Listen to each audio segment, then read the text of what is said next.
Yes, okay. ഇവിടെ Babri sir, ഇപ്പോൾ നമ്മുടെ മാധ്യമങ്ങളിലെ ഇസ്ലാമോഫോബിയ കണ്ടന്റുകളെക്കുറിച്ച് അങ്ങ് നേരത്തെ സൂചിപ്പിച്ചു, നിരന്തരമായി അങ്ങ് പറഞ്ഞുകൊണ്ടിരിക്കുന്നു. ഇപ്പോൾ പൊതുവിൽ ഇസ്ലാമോഫോബിയ എന്നുള്ളത് അത്ര അപരിചിതരമായ ഒരു കാര്യമല്ല.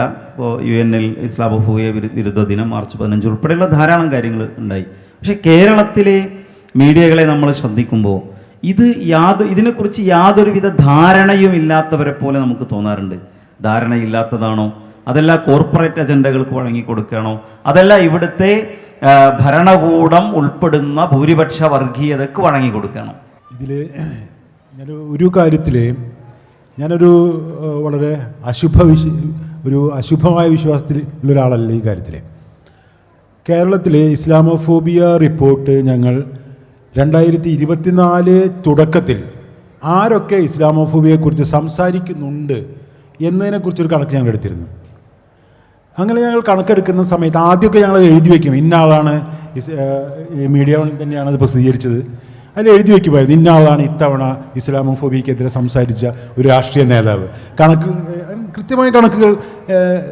ഭാഗ്യവശാൽ അത് രസകരമായ കാര്യം, രാഹുൽ മാങ്കൂട്ടത്തിലാണ് അത് ധാരാളമായി ഉപയോഗിച്ചുകൊണ്ടിരുന്ന ഒരാൾ. ഇസ്ലാമോഫോബിയക്കെതിരെ സംസാരിച്ചിരുന്ന ഒരാൾ അദ്ദേഹമാണ്, ഞാൻ സൂചിപ്പിച്ചെന്ന് മാത്രം. അപ്പോൾ ഞങ്ങൾ ആ കണക്കുകൾ എഴുതി വയ്ക്കാറുണ്ട്. 2024 അവസാനത്തിൽ ഞങ്ങൾ ആ കണക്കെടുക്ക് നിർത്തി. ആരാണ് ഇസ്ലാമോഫോബിയക്കെതിരെ സംസാരിക്കുന്നതെന്നുള്ള കണക്ക് ഞങ്ങൾ നിർത്തി. കാരണം അത് എടുക്കേണ്ട കാര്യമില്ല. കാരണം ഇസ്ലാമോഫോബിയ എന്ന് പറയുന്നത് സമൂഹത്തിലെ ഒരു പരിധിവരെ ആളുകൾ മനസ്സിലാക്കുകയും അതിന് പ്രതിരോധം ഉണ്ടാക്കുകയും ചെയ്യുന്നുണ്ട്. അപ്പോൾ അങ്ങനെ നമ്മളൊരു നിരാശരാവേണ്ട ഒരു കാരണം ഞാൻ വിചാരിക്കുന്നില്ല. പിന്നെ ലോകത്തിൽ ഏത് കാലഘട്ടത്തിലും ഈ കാലത്ത് ചില പ്രത്യേകതകളുണ്ട് ഞാൻ വിചാരിക്കുന്നു. സോഷ്യൽ മീഡിയയുടെ ഈ പറയുന്ന എല്ലാ കാര്യങ്ങളും യോജിക്കുന്നുണ്ട്.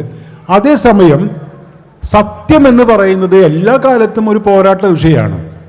ഏത് കാലത്താണ് സത്യം പോരാട്ട വിഷയം അല്ലാത്തത്? സത്യാനന്തര കാലത്തിന് നമുക്ക് അതിൻ്റെ ഒരു ഓർണമെൻ്റലായിട്ടുള്ള കാര്യങ്ങളൊക്കെ മാറ്റി വെച്ച് കഴിഞ്ഞാൽ സത്യത്തിൽ പൊളിറ്റിക്സാണ് പ്രവർത്തിച്ചുകൊണ്ടിരിക്കുന്നത്. അതായത് ഒരു വിഭാഗം ആളുകൾ മറ്റൊരു വിഭാഗം ആളുകളുടെ രാഷ്ട്രീയത്തിന് വേണ്ടി ഒരു പോരാട്ടമാണ് ഈ സത്യത്തിന് വേണ്ടിയുള്ള പോരാട്ടം എന്ന് പറയുന്നത്. നമുക്കറിയാം, സ്വദേശാഭിമാനിയെക്കുറിച്ച് നമുക്ക് എല്ലാവർക്കും അറിയാം. സ്വദേശാഭിമാനി പോരാടിക്കൊണ്ടിരുന്നത് അവിടുത്തെ ദളിതനായിട്ടുള്ള ആളുകൾക്ക് സ്കൂളിലേക്ക് അവർക്ക് പ്രവേശനത്തിന് തടസ്സം നിൽക്കുക ചെയ്തുകൊണ്ടിരുന്നത് സത്യത്തിന് വേണ്ടി. അപ്പോൾ അദ്ദേഹത്തിനെതിരെ പോരാടുന്ന നിരവധി ആളുകളുണ്ട്. ആ സമയത്ത് 1910 കാലഘട്ടത്തിൽ ഇവിടെ വിവേകോദയം പ്രവർത്തിക്കുന്നുണ്ട്, മിതവാദിയുണ്ട്, അങ്ങനെ പലതരത്തിലുള്ള മാധ്യമങ്ങളുണ്ട്. അവർ ആ സത്യത്തിന് വേണ്ടിയുള്ള പോരാട്ടങ്ങൾ നടത്തുന്നുണ്ട്.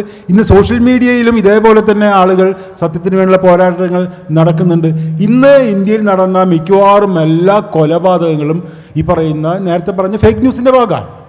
അപ്പം നമ്മൾക്ക് ഉദാഹരണം പറയുകയാണെങ്കിൽ ഇപ്പോൾ ഏറ്റവും പൽഖാർ എന്ന് പറയുന്ന ഒരു സ്ഥലത്ത് 3 ഹിന്ദുക്കൾ കൊല്ലപ്പെട്ടു, 3 സന്യാസിമാർ കൊല്ലപ്പെട്ടു. ഫേക്ക് ന്യൂസിൻ്റെ ഭാഗം, കുട്ടികളെ തട്ടിപ്പുണ്ടു എന്ന് പറയുന്നതിൻ്റെ ഭാഗമായിട്ട് സംഭവിച്ചതാണ്. മുസഫറിലുണ്ടായിട്ടുള്ള ഇത് ഫേക്ക് ന്യൂസിൻ്റെ ഭാഗം. ദാദ്രി കൊലപാതകം ഫേക്ക് ന്യൂസിൻ്റെ ഭാഗം. അതായത് ഇന്ത്യയിൽ നടക്കുന്ന പ്രധാനപ്പെട്ട എല്ലാ കൊലപാതകവും ഫേസ്ബുക്ക് ന്യൂസിൻ്റെ ഭാഗം. അപ്പോൾ നമ്മൾക്ക് സത്യം തിരിച്ചു പിടിക്കേണ്ടത് നമ്മുടെ ഒരു ആവശ്യമാണ്. അപ്പോൾ സത്യമില്ലാത്തതല്ല, സത്യത്തിലുള്ള പോരാട്ടത്തിൻ്റെ ആവശ്യകതയാണ് നമ്മൾ ചൂണ്ടിക്കാണിക്കുന്നത്. അപ്പോൾ നമ്മൾക്ക് തീർച്ചയായിട്ടും പലതരത്തിലുള്ള ഡിസ്ട്രപ്ഷൻസ് ഉണ്ട് ഇവിടെ, അത് സത്യമാണ്. പക്ഷേ അതേസമയം തന്നെ സത്യത്തിന് വേണ്ടിയുള്ള പോരാട്ടം അതുപോലെ തന്നെ നമ്മൾ നടത്തണം. അത് നമ്മൾക്ക് ഒരു വ്യാപാരവൽക്കരിക്കപ്പെട്ട ഒരു ന്യൂസ് റൂമുകൾ കൂടുതൽ വ്യാപാരവൽക്കരിക്കട്ടു എന്ന് പറഞ്ഞിട്ട് മാത്രം നമുക്ക് കാര്യമില്ല. കാരണം എന്താണെന്ന് വെച്ചാൽ അതെല്ലാ കാലത്തും ഉണ്ട്.